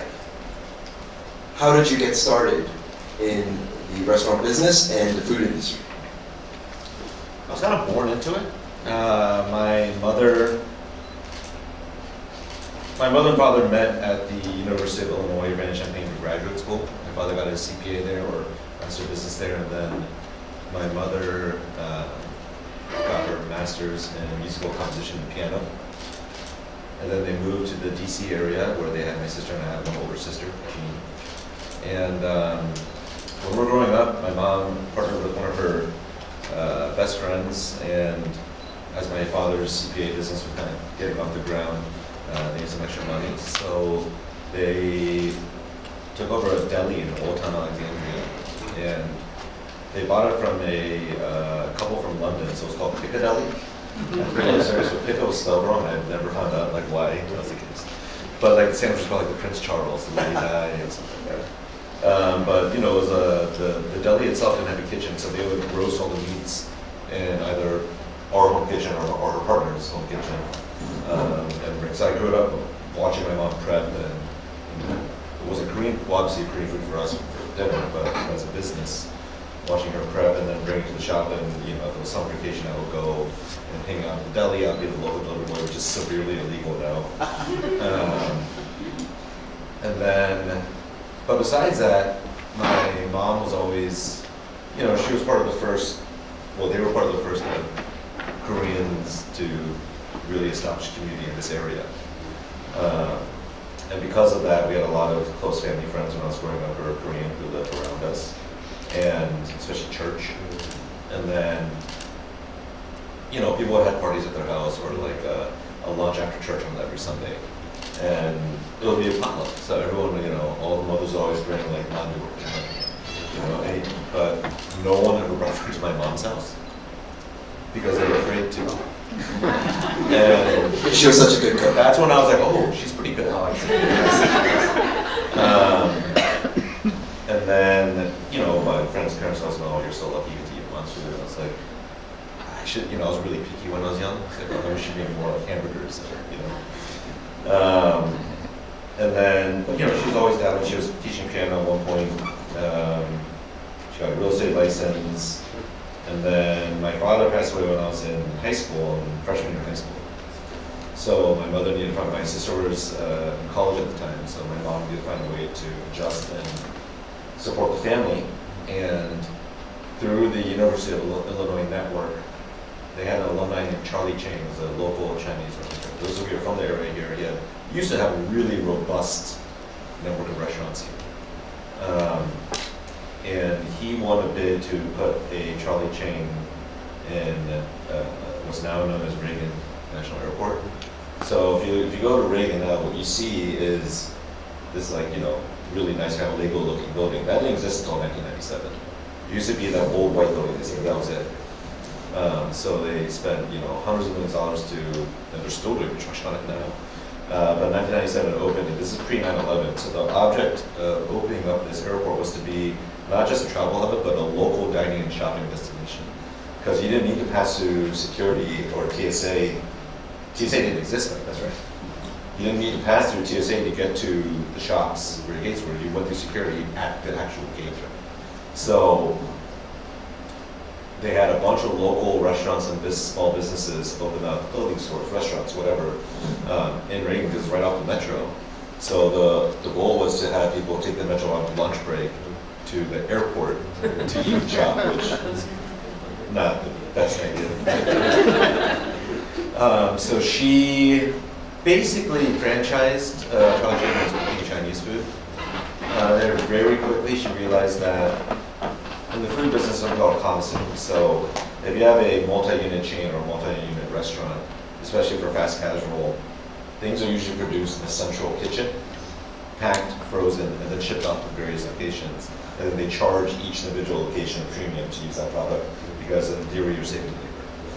She quickly realized because of her skill set that she didn't need to purchase that and she could just make everything from scratch herself. So we had some negotiations and she came out on top, and so she was given carte blanche and freedom to cook whatever she wanted, as long as 75% of the menu was Chinese. So again, that opened in 1997. 9/11 happened, which shut down the airport for a month.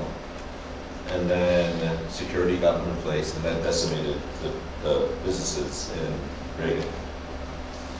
John McCain actually was integral in working with multiple authorities to try to drive more flights out of DCA to help the business owners. Because I guess he saw it, he was on.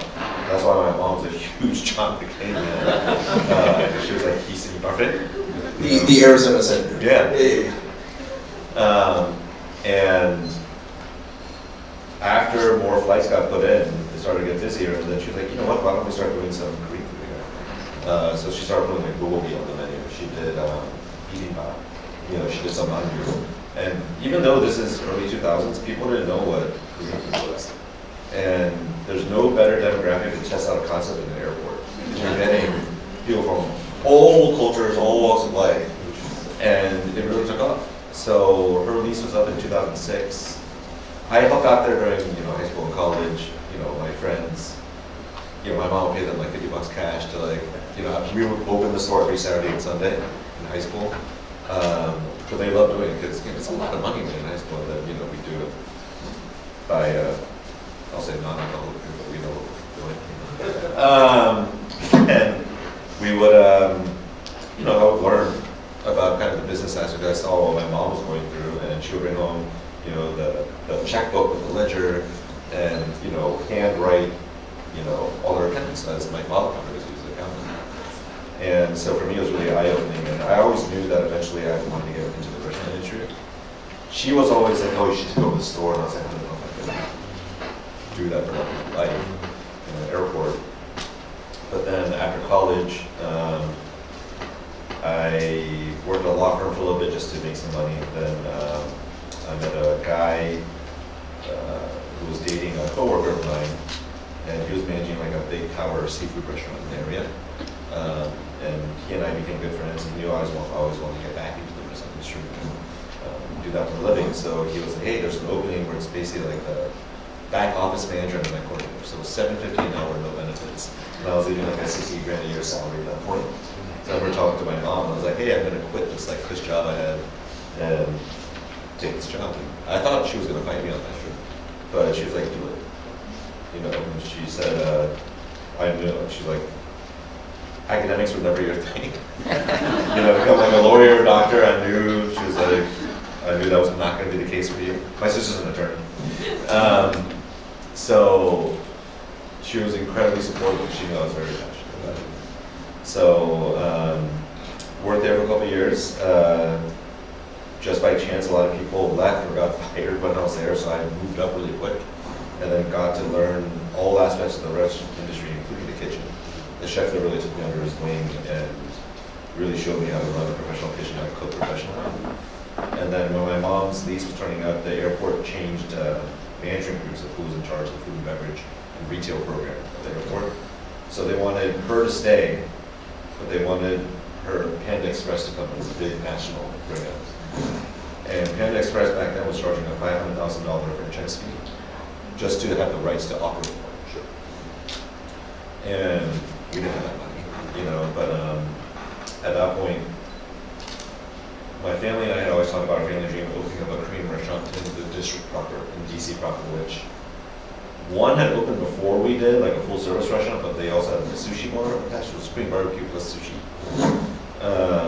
We're like, why don't we do some home style Korean food and just try it?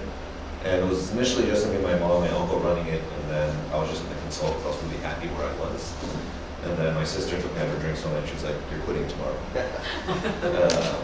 which I did, and you know, so we opened up Mandu in the fall of 2006, and we sucked. You know, it was the first 6 months to a year was terrible. You know, because we didn't have our identity, we didn't know what we wanted to do, and I caught the last part of the conversations they were all having about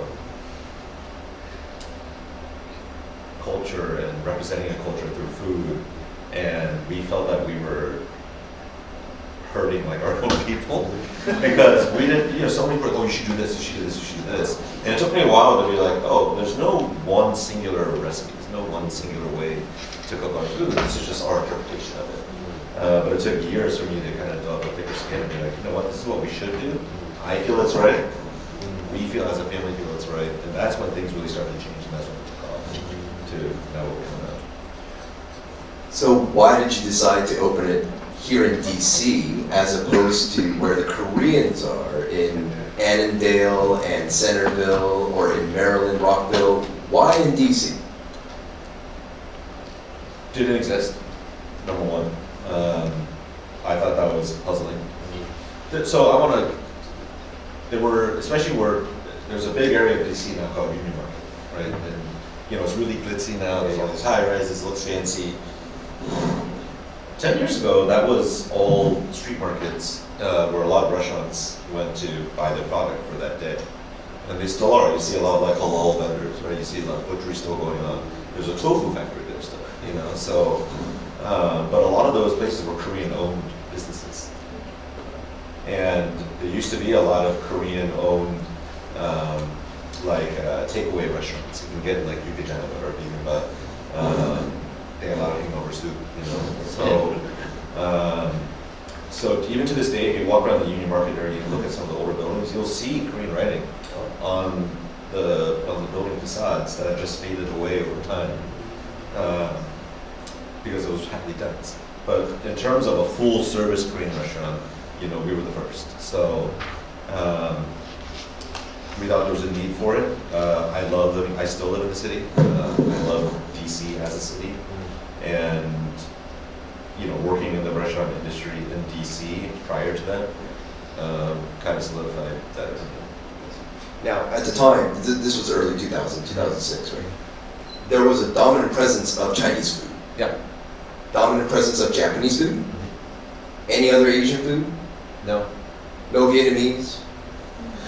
Not really. Thai? No, because you had to go, everyone went to Rawson to Plus 75. Yes, that's right. Thai? For those who have not been to Plus 75, it's just one stop away from Wagyu Bottom. Yeah. Thai, there were a couple of Thai restaurants. But again, they still had the sushi bar. So everyone, no matter what Asian food you cooked, everyone felt that you had to install a sushi bar to be Why?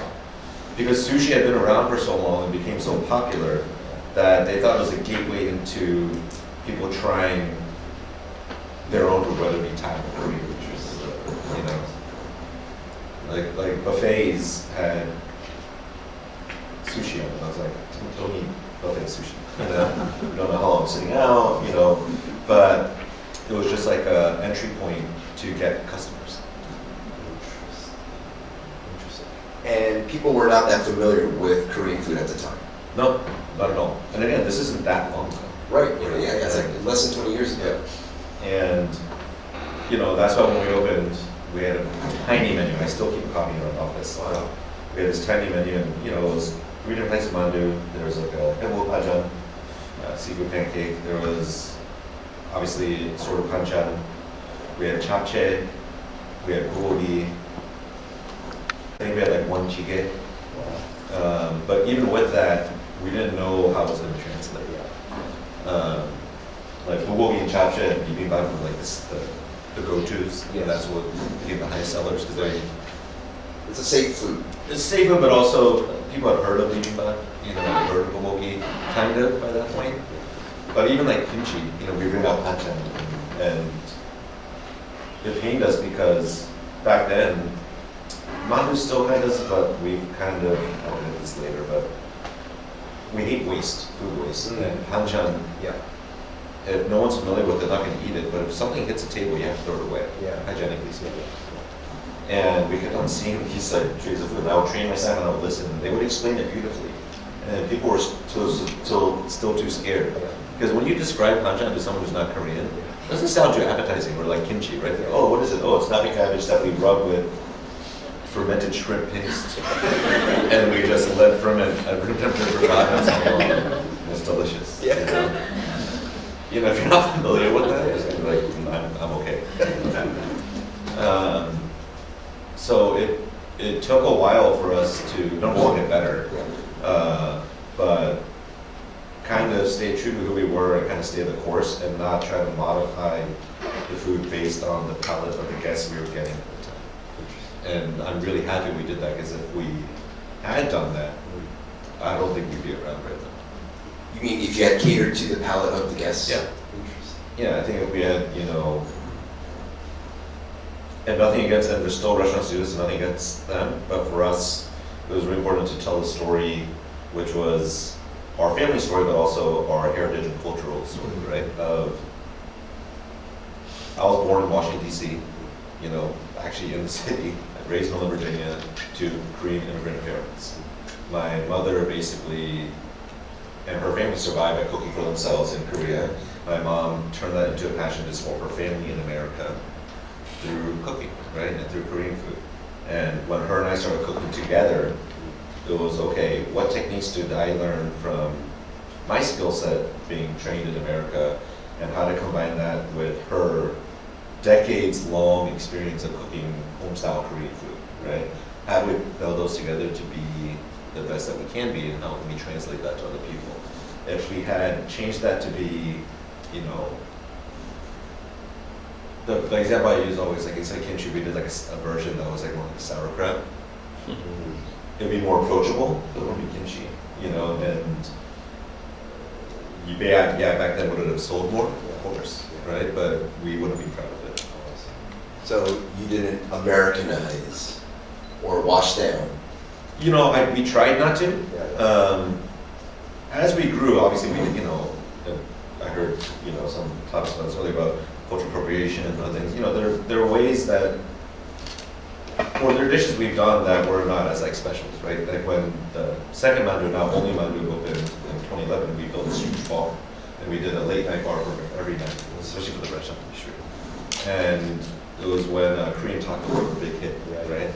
So we actually worked with our staff. A lot of them are, you know, of Hispanic heritage. And instead of buying tortillas, like we had to make, you know, tortillas from scratch, right? And then we used our marinated, you know, pork or bulgogi or kalbi and made tacos out of that. And I was like, this is a way where I think it's still telling a story where we're using heritage ingredients and processes from two different cultures to do the same fun dish, right? But back then, you know, 2006, the danger I was referring to was if we had, again, like, you know, made sauerkraut instead of kimchi, if we did like a bulgogi hot dog, you know, and put it on the menu, right? Like, found some other vessel instead of just staying true to what the dish was meant to be. Now, would you say 2012 was a pivotal moment once Asai hit the YouTube and it just blew up, and thereafter, I mean, there was no looking back, right? I mean, K-pop really just took off, K-drama. really took off. How much of that Hallyu movement do you think affected your business? It started to become easier to explain what the dishes were to non-Koreans. Instead of a server having to spend 20 minutes at the table, like this is how you eat this, that became much faster, right? So that was the immediate impact that we saw. When we opened in 2006, there were a couple articles in national publications saying, Korean food is on the verge of the next big, foreign food in the U.S. Then 2010, same article, Korean food about to become big, it kept on happening. Now, for multiple factors, because of YouTube, because of Netflix, because of the wave, there's so much attention on Korean culture, and obviously there's been a lot of emphasis on the food, and the ease of which people can view cooking shows and how it's translated, dubbed, whatever you like to see, it's content's everywhere. And you started to see really prolific and respected non-Korean chefs put Korean items on their menus. Even if it wasn't like straight up kimchi, it would be like a kimchi fermentation process, right? It would be something like jams, right? So they weren't necessarily Hahn or Heangjin, but were using the same process of it to make something different, but they would give credit to, well, most of them would give credit to, learning about it through Korean food. Yeah, I mean, a lot of these American cooking shows, like Top Chef, Master Chef, I was surprised to see gochujang as a pretty staple ingredient these days, right? I mean, it's kind of difficult to watch any of these shows without the presence of these Korean ingredients, and so the familiarity it just made your business, or the familiarity made it easier for your business to thrive. Not to thrive, I would say it made it easier for us to not have to explain every nuance and detail of the ingredient, and because of that, we were able to expand the menu because we felt it was safe to do so instead of working so hard to do this, like tteokbokki, for instance, right? I tell this story all the time, but my mom was so scared to put tteokbokki, so chewy rice cakes, on the menu. Chewy rice cakes. She thought that non-Koreans would be so unused to like the texture that they would choke and die at the restaurant. And that wasn't an exaggeration. She really thought that we had to call the ambulance and people would be choking on top at the restaurant. And then we made it and we sent it to our staff, and some of them were Korean, and I was like, they're alive. We can serve this. It's just like, oh my God, this is so surprising. What about the spice level? We kept it pretty spicy, and that's what we saw too, was there's not just Korean food, but over the past 15 years, there's been a shift in American dining where it's a little bit more adventurous. That's right. Yeah. Not just Korean food, but with all foods. Now it's like a badge of honor now, where you go dine with a bunch of people and someone's like, oh, like they tell the server, oh, give me the hottest hot sauce you have in the kitchen, and they're dying. It's like it's a thing now to be really adventurous with your food, and I think it's great.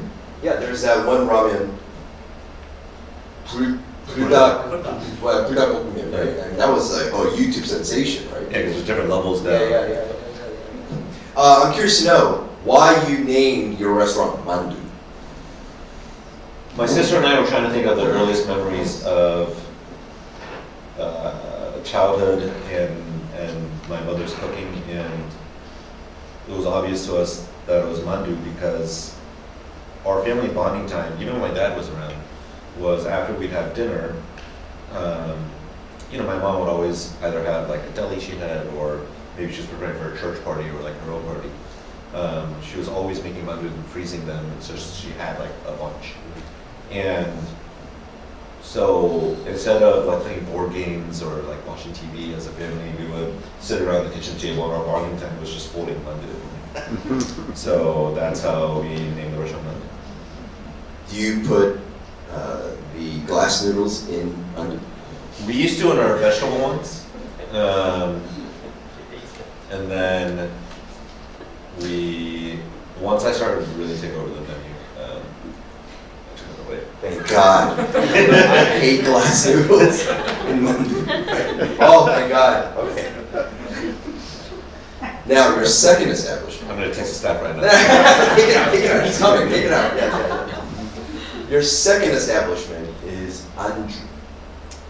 Okay, so we had Mandu open up in 2006, right near the Hans Morgan neighborhood in DC. The second Mandu opened in 2011 down near like the Ledge Center in Chinatown. We had those both going, and then as I became more comfortable being a chef and taking over the businesses and really just finding my own voice, I guess, in cooking. I wanted to do something different. Where mandu, we make very clear that we call it home style Korean food. You know, not traditional, not authentic. We got home style because they're based on my mother's recipe and what we grew up eating, right? And I wanted to do something that would allow me to be a bit more creative. So I convinced my now business partner Scott, who he's this giant of a man. He's this like 6'7" white guy from upstate New York, but he spent his entire culinary career cooking Chinese cuisine, specifically more Sichuan based. And he was working at a really popular restaurant down here, and I convinced him to leave his really good job and to open up a company together with the first restaurant to become Chi-Ko. So Chi-Ko stands for Chinese cooking. I said not Chico, Chi-Ko. Everyone calls it Chico. He actually did an interview the other day where he called it Chico. So Chi-Ko, what we wanted to do was to modernize especially in the city, like the corner Chinese takeaway. By having the same model where, you know, we picked Southeast on 8th Street, so we found this old hot dog restaurant. And it was really bare bones. There was like steel picnic tables just bolted into the ground and the counter. I was like, this is perfect. We just wanted the food to be the star. So half the menu is Chinese focused, half the menu is Korean focused. Looking back, everyone's like, oh, get Tangsu, get Jajangmyeon. No, that's not that type of restaurant. We wanted both cultures and both foods to share the same menu underneath the same roof, right? And it became this huge hit. But that opened in July 2017. When I still had two mandus, the day we opened, which was July 5th, 2017, I woke up to a call at 3 in the morning that the original mandu was on fire and burned down. Wow. So I remember this vividly, where we had to go, the streets were blocked off within the 2-block radius. So I had to get out of the car, my wife was with me, and we ran down, and it was like a movie scene, like there's like caution tape I had to like go through, and people were like stopping me, like, no, it's my restaurant. And there's all these Spider-Man there, and you're literally just watching, you know, your baby, be destroyed. And then I had also the unique scenario of having to open up a brand new concept with a brand new company hours from now. So as I got the fire settled down, I went to Chi-Ko to prep, and I'm literally on my prep station, on my cutting board, on my phone on speaker, and I'm on the phone with insurance companies. And they're like, what do you want to do? And I was like, what are my choices? And they're like, we can try to make some money, you can just walk. Obviously, this relieves you from the lease. Or we can give you some more money if you want to rebuild and, you know, do another business there. And I talked to Scott, my business partner, and I was like, I always had this idea of doing anju. In my head, we used to do these anju pop-ups at the now, which now known as only mandu. Which was a little bit more creative. It was using Korean ingredients and techniques and flavors, but presenting food in a different way that wasn't necessarily like a japchae or a bulgogi. Trying to pay homage to like all aspects of Korean flavors. And I wanted to be really bar focused as well. And he was like, let's do it. So told the church, and I was like, all right, we're going to continue. And it took us 2 years, but we opened up Anju in the summer of 2019. And do people ask what Anju means when they come to the restaurant? When they come to the restaurant, no, but almost every interview we've done for it, that's the first question. And that's why people always ask, like, how come the first course is only a bar? I'm like, well, because Anju means food meant to be consumed while drinking alcohol, you know? And so we have a lot of in the bar program. We have seasonal makgeollis that we keg and tap and infuse with different flavors, and that changes 6 times a year. We do a lot of soju infusions. We also just have almost every single type of soju that we can legally purchase in DC. Yeah, we have a lot of fun with So you brew your own makgeolli? We don't brew it, we Oh. infuse it. So we take a makgeolli base and then we, our brewer machine does their magic with it. Adam over here is a brewer of makgeolli. Right? He does it at his own home. Yeah, we tried. You can't sell it. Ah. Yeah, we need a special license, but also if you're brewing it in the same facility that you're selling it, that's illegal in I DC see. because of dram laws and also because of archaic prohibitionary laws. Makes sense. Yeah. Yeah. For safety reasons. Yeah, and the homebrew makgeolli is delicious. Yeah, right. Okay, I want to open up the floor for any of you who have questions for our chef or for our panelists here. And it's not just restricted to Chef Danny, yes. But if you have not been to Mandu, I highly recommend you visiting Mandu after hearing about this. Yes. Any questions for Chef Danny? Oh. Or from the panelists? Any questions to Chef Danny? Yes.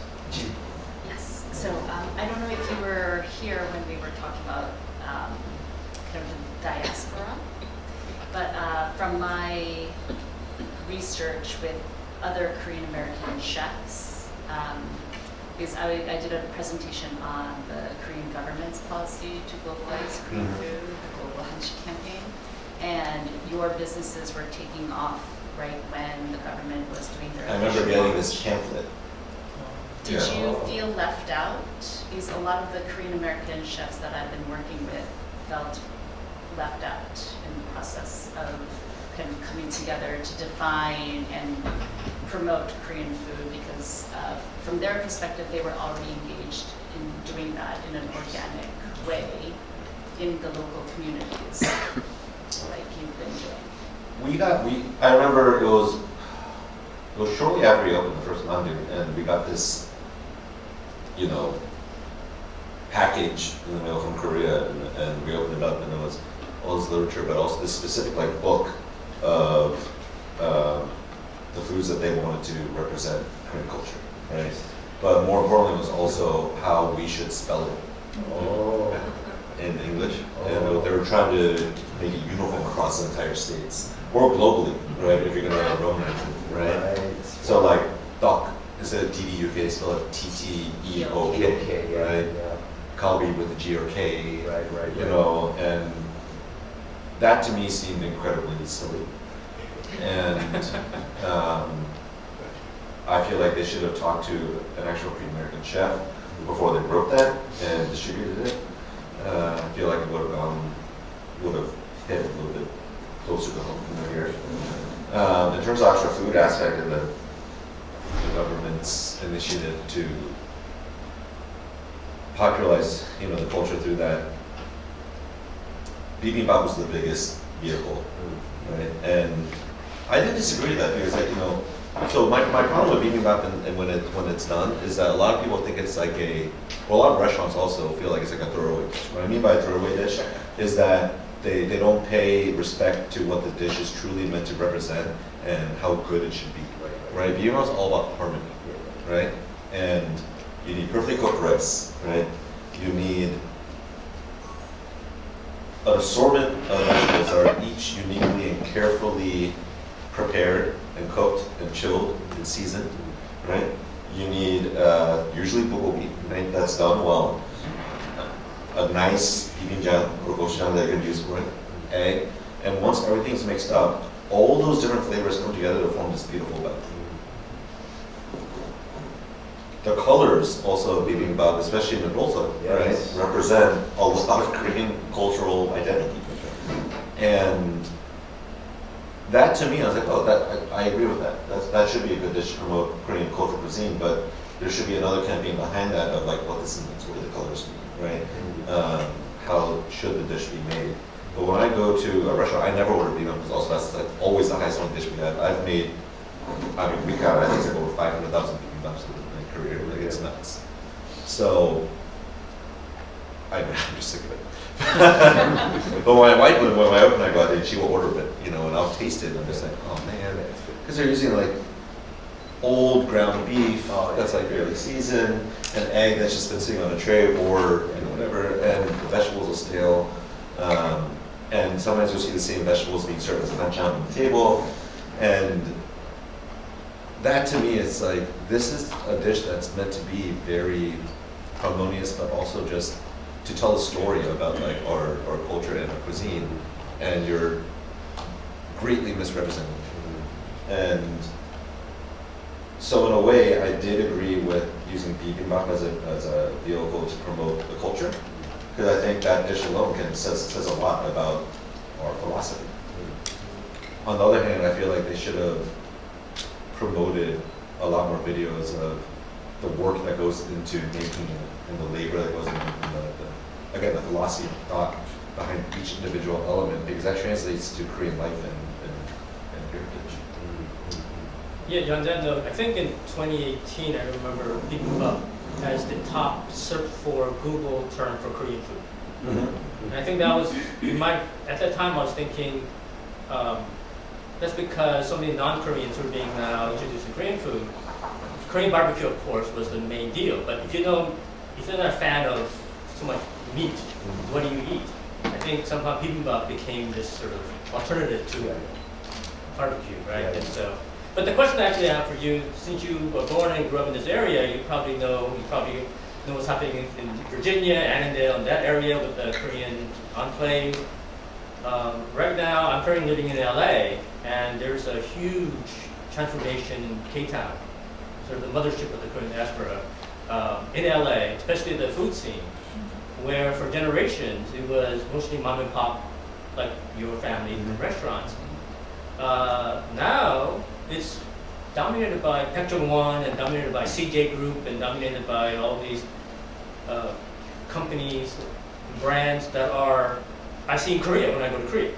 So there used to be a difference between K-Town, LA, and say Seoul. But I'm now seeing it almost the same. There's a kind of blending, and so I wonder whether you have witnessed something similar in this area. It's not as large as LA, but the Annandale area, maybe the third or fourth largest Korean community in the state, right? So have you seen that transformation as well? Yeah, so Annandale, you know, is known as area as Koreatown, right? But over the past around 10-ish years, a lot of Koreans started moving further west into Centerville, Virginia. A lot more land, you know, larger homes. It was cheaper to buy a house back there. And then a lot of Korean businesses obviously followed the demographic pattern of the residents and established almost a new, it's like almost Koreatown 2.0 in Central Virginia here. And you see a lot of newer restaurants opening up there. What I have noticed in both, though, is that in not just LA Street, but in New York Koreatown, around 32nd Street, is you used to have a plethora of mom and pop owned eateries, restaurants or stalls or whatever. They're all very good and all very different, because each was specialized in a couple different dishes.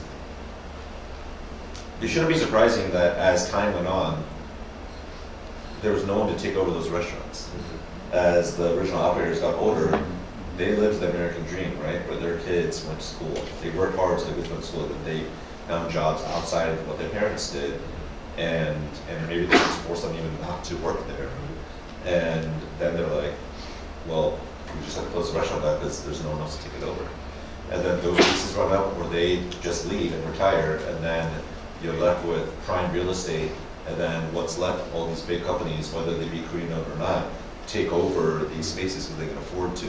And it kind of commoditizes and commercializes these areas that used to be very mom and pop owned and operated. Yeah. And that is what we are currently seeing in this. You're not seeing the commercialization as such, because I don't think they're like, I don't think Picture One has a restaurant here yet. You will. Just soon enough. Like he just went public, right? Oh, he did? His company's about to go public. Wow. Yeah. Yeah. But I don't know. I grew up in this area when Annandale was still being built. to be the Koreatown, and the big player in the area was Udo. Yeah. So our family and the Chan family, who originally started Udo in the 1940s in Korea, know each other very well. So I kind of grew up in their kitchen and like their operations. And to me, that would be like the golden standard to me of Korean food. Was that Udo in Pentagon City here was the absolute best, and I still to this day, every time I'm cooking, that's what That's your standard. yeah, like if I'm tasting kalbiers and I'm like, does this taste like Udo kalbi, right? Or making naengmyeon. And I'm like, does this resemble what I had growing up? But the udo in McLean, the Tyson's area, they're gone. Yeah. They ran out of business. And so what's the time period that you're talking about right now when you're talking about udo and the rise of udo and sort of the high-end dining of Korean food? What's my take on it? No. What period was that? Like the 90s? So Udo was, I was born in '81, so they were already there. They were already there, So Mr. I had Mr. Chan who founded Udo. Yeah. His eldest son moved to the States and